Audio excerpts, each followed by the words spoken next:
안녕하세요, 비지튜브입니다. 오늘부터 아스널의 관련 소식과 경기 분석 영상으로 찾아뵈려고 하는데요.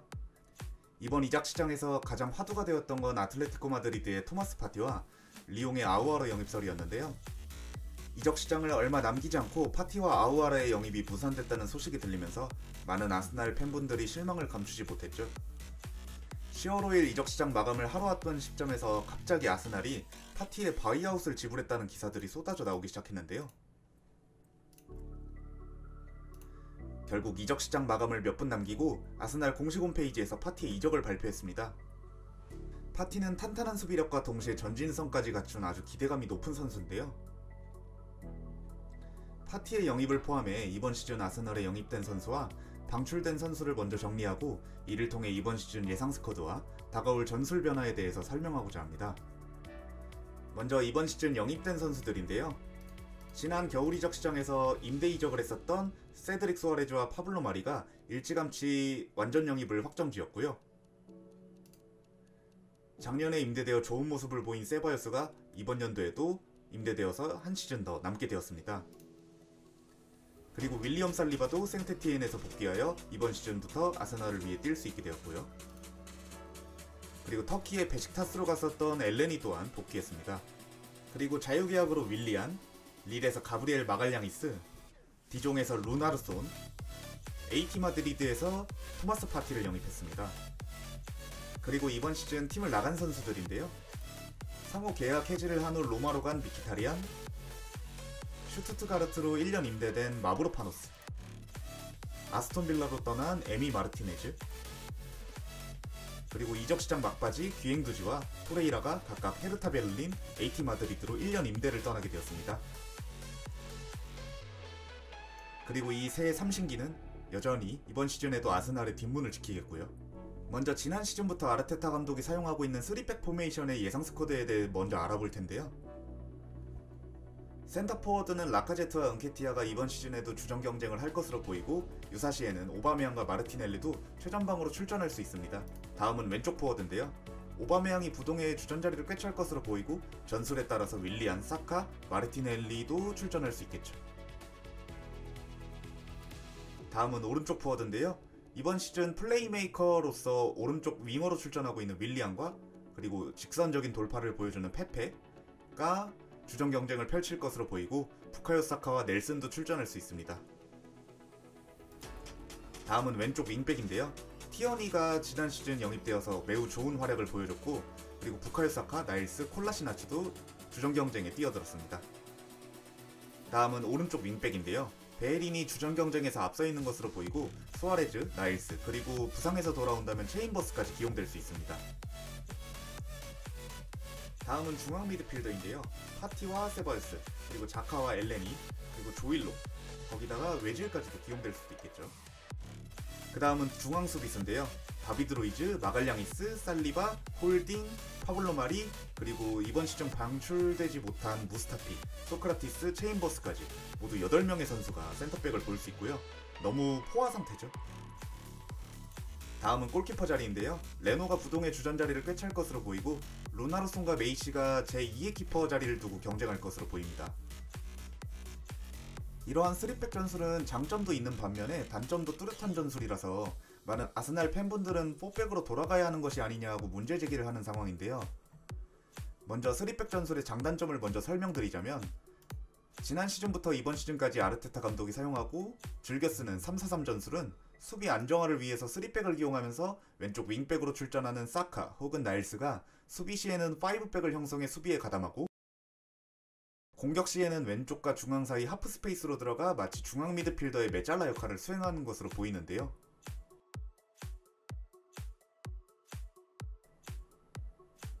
그리고 이번 시즌 영입된 윌리안은 우측과 중앙 사이 하프 스페이스에 위치해 플레이메이커 역할을 수행하고 빈 우측 라인에 베에린이 올라가 공격에 가담하는 모습을 자주 보이고 있습니다. 이는 수비 안정화를 5백으로 해결함과 동시에 부족한 중앙 빌드업을 피해서 오바메양이 포진하고 있는 왼쪽 측면 공격을 강화하기 위한 시도로 보입니다. 실제로도 이번 시즌 아스널의 주요 공격 루트가 왼쪽 측면에 좀 치우쳐져 있는 모습을 볼 수 있는데요.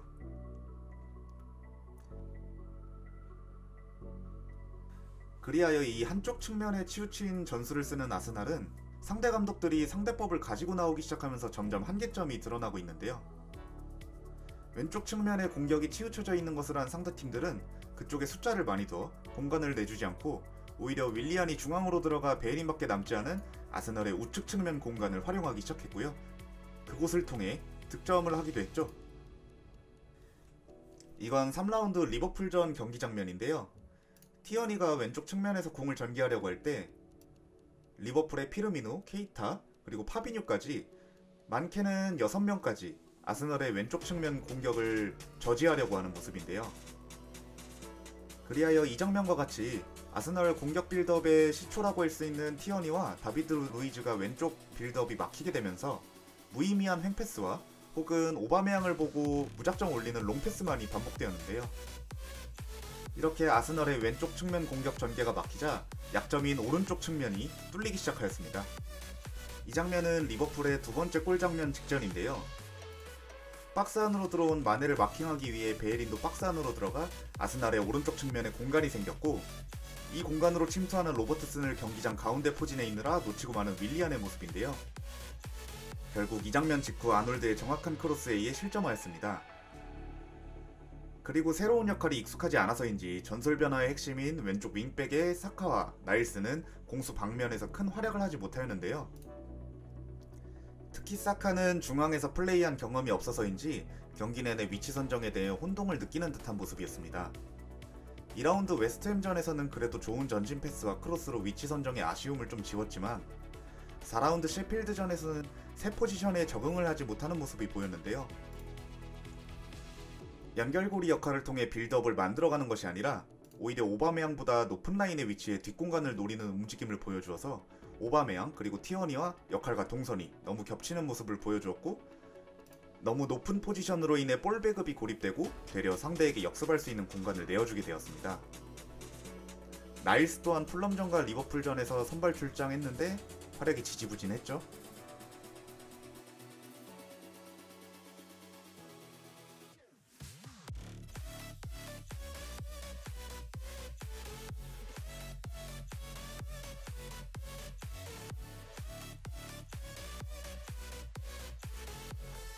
아르테타 감독이 이러한 3백 전술의 단점을 알고도 바꾸지 못하는 건 스쿼드의 다양성이 문제일 수도 있지만 중앙 미드필더의 중원 장악력과 전진성이 부족한 것이 큰 이유로 생각됩니다. 중앙에서 소유권을 자주 잃고 역습을 허용해 실점하거나 수비에서부터 빌드업을 할 때 상대의 높은 압박 라인을 중원진이 쉽게 벗어나지 못하는 모습을 보여주기 때문에 미드필더에게 공을 주어 중앙에서 빌드업을 시작하는 것이 아닌 측면 수비를 전진 배치시켜 측면에서 빌드업 시발점을 가져가고 측면 수비수가 전진에 생겨난 뒷공간을 3명의 센터백으로 커버하는 것으로 보입니다. 사실 그래서 한마디로 말해서 중원이 못해서 측면 위주의 전술을 강제로 선택했다 라고 말할 수 있겠는데요. 그리고 이 점에 대해서 많은 아스날 팬분들이 공감하실 것 같습니다. 에메리 감독 시절부터, 아니 사실상 벵거 말년, 카졸라의 장기 부상 이후부터 문제로 지적되었던 아스널의 중원 장악력의 문제. 파티가 그 중원의 문제점을 해결해줄 수 있는 열쇠로 보이는데요. 새롭게 영입된 파티와 현재 아스널에서 가장 밑에서 플레이하고 있는 자카와의 지난 시즌 스탯 비교를 통해서 보면 태클도 파티가 경기당 2회로 더 많고 가로채기는 심지어 2배 많습니다. 파울은 오히려 더 적게 했고요. 경기당 드리블도 2배 많습니다. 그리고 경기당 안 좋은 터치도 더 적고, 물론 리그 간의 차이는 있겠지만 평균 평점도 파티가 훨씬 높죠.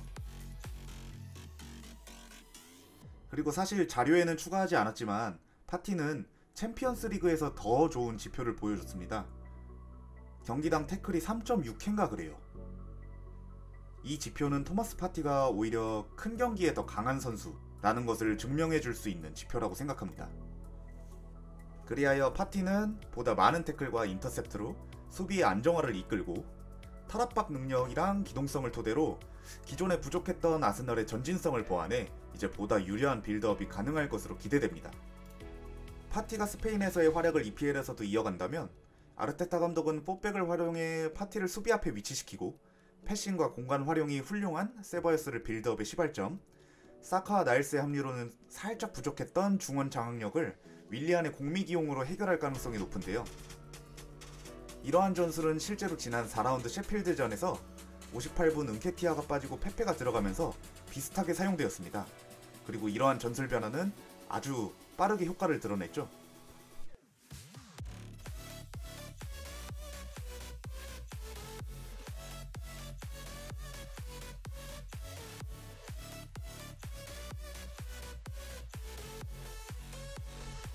이 장면은 후반전 전술 변화로 중앙에 윌리안이 포진된 후의 모습인데요. 윌리안이 상대 수비와 미드필더 사이에서 시선을 끄는 사이 후방 빌드업을 담당하던 세바요스에게 많은 공간이 주어졌고, 그에 따라 아스날 선수들은 아주 좋은 패스워크를 보여줬습니다. 경기를 보신 팬분들은 오랜만에 기분이 좋으셨을 것 같은데요.